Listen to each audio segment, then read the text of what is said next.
Magandang araw mga boss. For today's video, meron po tayong ayusin isang washing at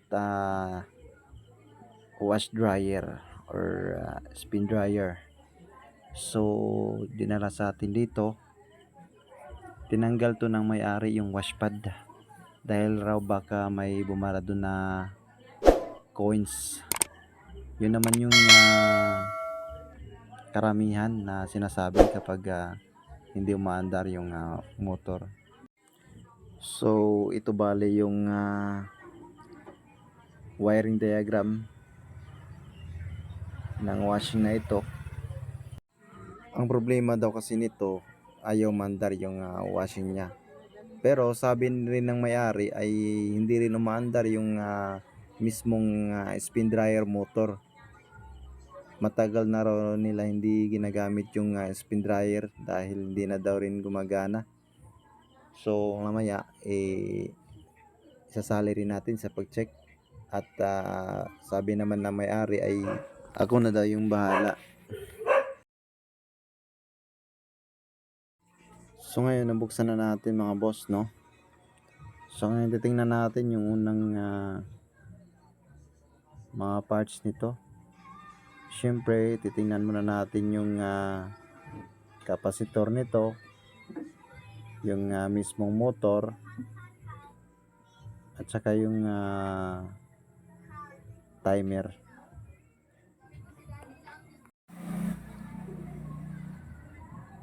So okay naman yung motor dun sa mga kanyang mga belt, okay naman, maikot rin naman. So hinahanap ko mga boss yung wiring ng motor. So ayan, blue, black, and red. So ito yung tatlong kulay na galing mismo sa wash motor. So dito naman yung wiring papunta dun sa kapasitor. Bali yung kapasitor nito mga boss ay dual na. Ito, dual na to. Mayroon na to dito sa spin dryer. So dito na rin nakakabit yung sa spin dryer na kapasitor. So ngayon, itong timer na ito ay check natin yan mamaya. Baka yan rin yung dahilan kung bakit ayaw gumagana itong motor na ito.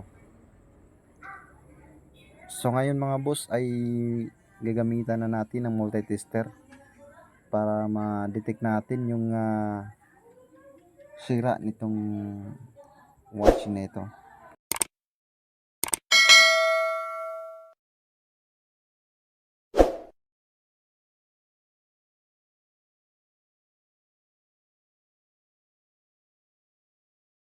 So ayan mga boss, tinitingnan ko muna kung saan yung wire na papunta dun sa mismong motor.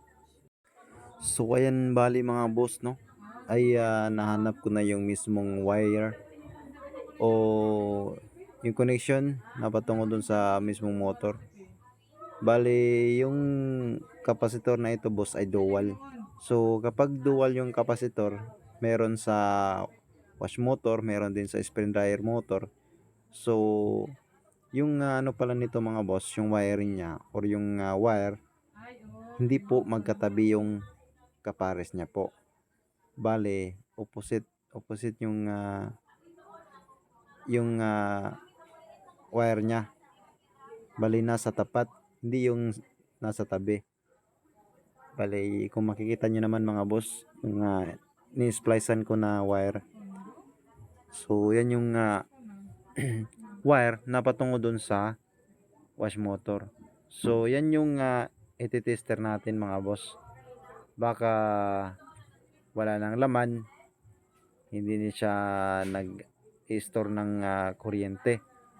So malalaman natin yan pag ginagamitan natin ng tester. So sa pag-test nitong kapasitor dapat naka times 1K para doon sa ating mga kapasitor testing. So ayan, bago tayo mag-tester ay i-zero calibrate muna natin yung tester natin. So ayan mga boss, na calibrate ko na yung tester ko. Tapos yung isang pointer ng tester test probe natin ay ilalapat natin dun sa kabilang wire. Tapos ipitik-pitik natin dito sa kabila yung negative. So ayan, tingnan natin yung tester. So ayan, nag-deflect. So bago tayo mag-test ulit sa baliktaran ay i-discharge muna natin yung na-store na kuryente. So ayun, ganyan yung tamang pag-check ng kapasitor. So pagkatapos, same procedure, binaliktad lang natin. So ayan, nag-deflect pa rin. So ayan, dapat ito yung 11 UF yung tinestira natin.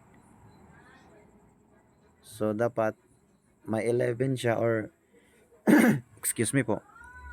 So ayan, dapat magde-deflect yung pointer ng tester dito banda. So ayan, dyan banda yung pasensya na mga boss pag hindi masyadong makita yung pointer natin, no. So parang konti lang yung hindi masyadong makita. So ayan, nag-deflect naman siya. So good yung capacitor natin mga boss, no. Gumagana siya at okay naman yung capacitor natin. So ngayon naibalik na natin sa pagkabit. So dahil nabaklas na rin natin ay i-check muna natin rin yung capacitor mismo ng spin dryer motor para malaman rin natin. So discharge muna natin yung store energy niya.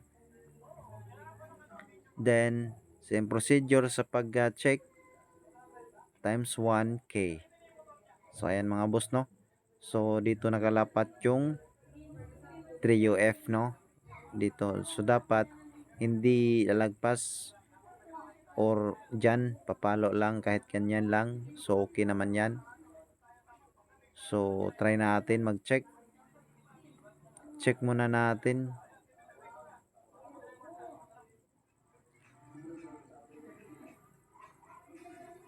So ayun, nag-deflect siya. Parang makikita nyo naman mga boss, no. So discharge muna natin. So baliktarin natin para malalaman talaga natin na goods itong capacitor. So ayan mga boss, nag-deflect pa rin siya. So okay yung capacitor mismo ng spin dryer motor. So ngayon, babalik muna natin to mga boss, no. So ayan, naibalik na natin. So ngayon, proceed tayo sa ibang pag-trace para malaman talaga natin kung ano ba talagang sanhi na bakit hindi umaandar yung mga motor natin, no. So hinahanap ko muna dito yung wiring mismo na galing sa motor ng wash, no, dun sa washing. Dahil puputulin muna natin at i-test muna natin, no, testera natin, gamitan natin ng multi-tester, no, para malaman rin natin kung okay pa ba yung mismong motor ng washing. So ngayon mag-i-splice muna ako mga boss para madali lang tayo makapag-tester o makapag-test ng wire na galing sa mismong motor niya.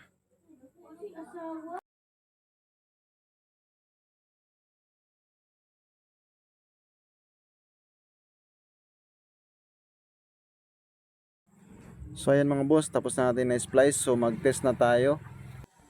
Sa pag-check pala ng wash motor mga boss, isi-set lang natin sa times 10 yung multi-tester natin at zero calibrate natin patungo dito. So ayan, calibrate muna natin. Basta naka times 10 yung tester natin. So check muna natin yung tatlong wire na galing dun sa motor. Kung gusto niyo pong malaman mga boss, no, kung paano mag-check ng wash motor, meron po akong video nito sa aking channel. So para panoorin nyo na lang, no. Hindi ko na lang po i-explain po yung pag-check nito. Baka po mas matagalan po tayo sa pag-check natin dito sa ating video, mas lalo pupunta taas yung video natin. So ayan, nag-deflect yung first na tinest natin. So pangalawang wire na ito mga boss, no, nag-deflect pa rin. At goods naman yung mga reading niya mga boss. So ayan sa pangalawang wire. Ito yung pangatlong wire. Dapat may deflection din siya na normal pa rin. So ayan. Normal yung ito yung pang last na wire mga boss, no. So ayan, nag-deflect siya. So goods yung motor mga boss, no. Nalaman ko na okay yung motor mga boss. Dahil okay yung mga value ng or measurement sa deflection ng pointer ng tester natin. So masasabi ko talaga mga boss na okay yung wash motor. So ayan. Ilalagay ko na lang po dito mga boss yung link kung paano po mag-check ng wash motor. Paano malaman kung sira ba ang inyong wash motor. At kung paano nyo rin malaman kung gumagana pa ba. So basic lang yan mga boss, no. So okay yung motor na ito. So proceed tayo sa ibang i-check natin mga boss. So i-check muna natin yung power cord nitong washing mga boss, para malaman rin natin kung wala bang putol yung supply nito. So ayan, may continuity naman, pumapalo naman yung linya nitong power cord. So walang shorted sa kabilang linya. So dito, so ayan, gumagana naman siya mga boss. So okay yung power cord nya.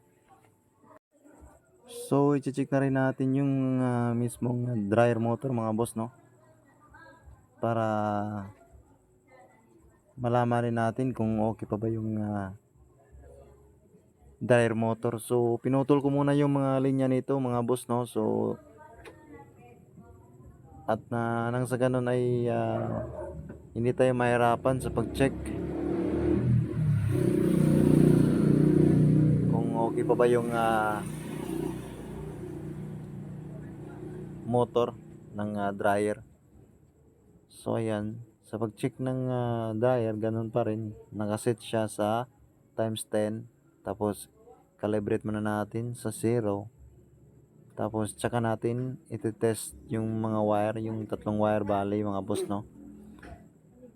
So sa pag-check ng dryer motor mga boss, ilalagay ko rin dito yung description link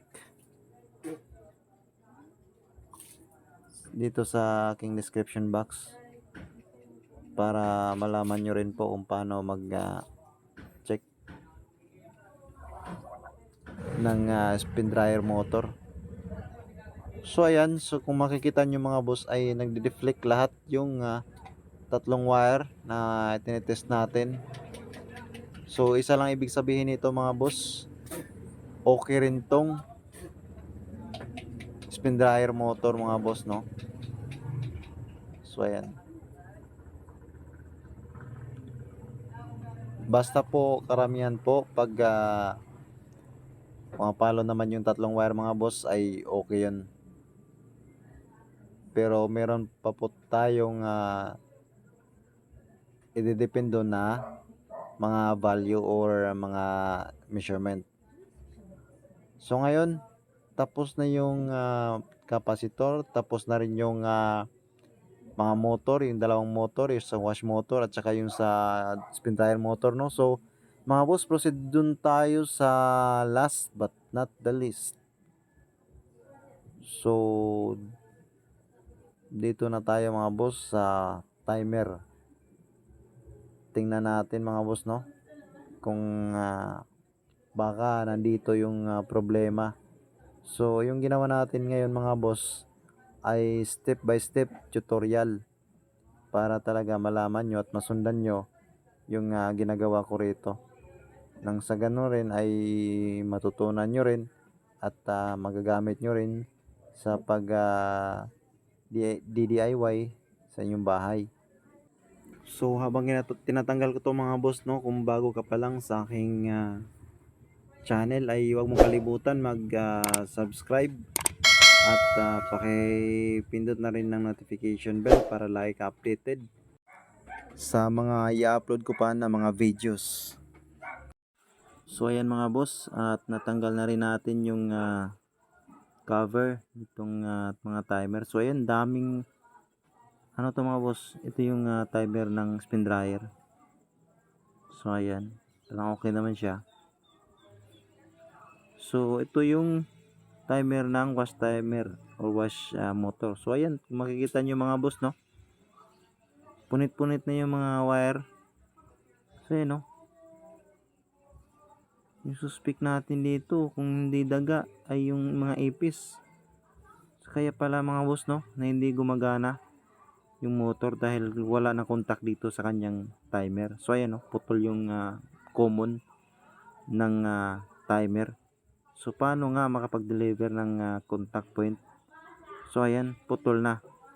So bali ito yung naging dahilan kung bakit walang contact yung timer dun sa mismong motor. So ngayon mga boss ay i-rewire natin yung mismong mga wiring na kinagat na mga daga. So ayan. So i-rewire ko muna mga boss, no, yung mga sirang wire. So palitan ko at idudugtong ko muna mga boss.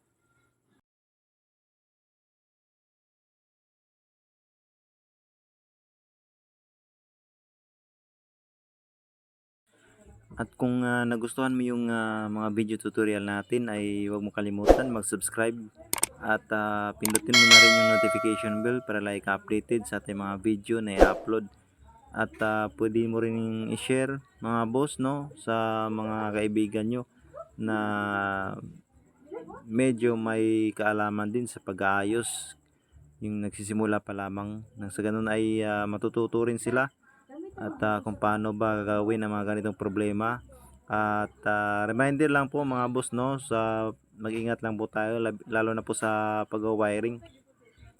At dapat sundin natin ang tamang wiring dun sa kanyang wiring diagram para po wala tayong back job at wala pong mangyayaring masama po sa atin.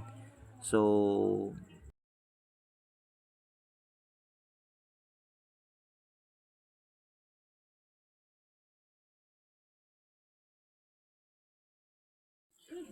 ngayon mga boss ay ipa-plug in na natin yung mismong washing.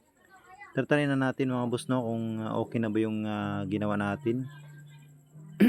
Excuse me. Gumagana na ba yung washing? So ayan, naisaksak na natin mga boss, no. So punta tayo sa baba mga boss para makita natin. Pihitin natin itong wash timer para malaman natin kung gumagana na ba. So ayun mga boss, no. So gumagana na yung washing. So ayan, so sa bandang washing machine, so bale yung problema lang talaga niya ay yung mismong wiring niya putol na.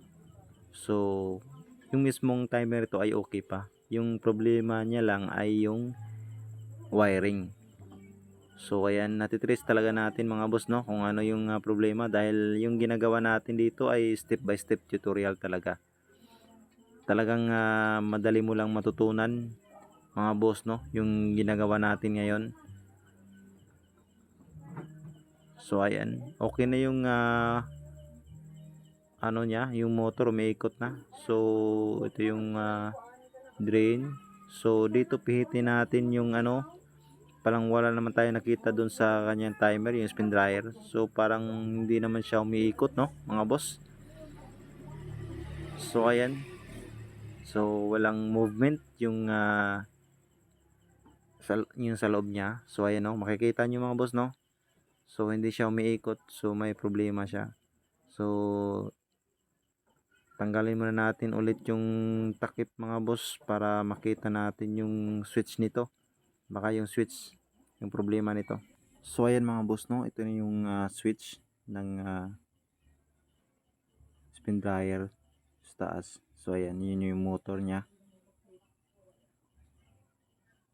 Ito yung kapasitor.